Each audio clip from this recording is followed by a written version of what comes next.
Greetings, Namaste. I'm super excited to begin the 2920 Affirmations Challenge, and I hope you guys are as well. Okay. And before I share the affirmations, I just want to say that it would be great for you to implement these challenges in reality. If you could have them on coffee mugs and t-shirts, and I can help you with that, just send me an email. All right.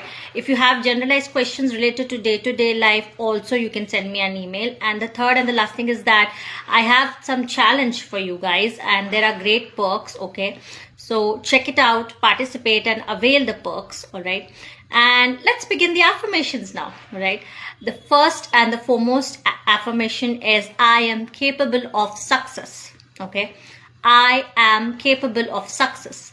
The second one is I embrace happiness every day.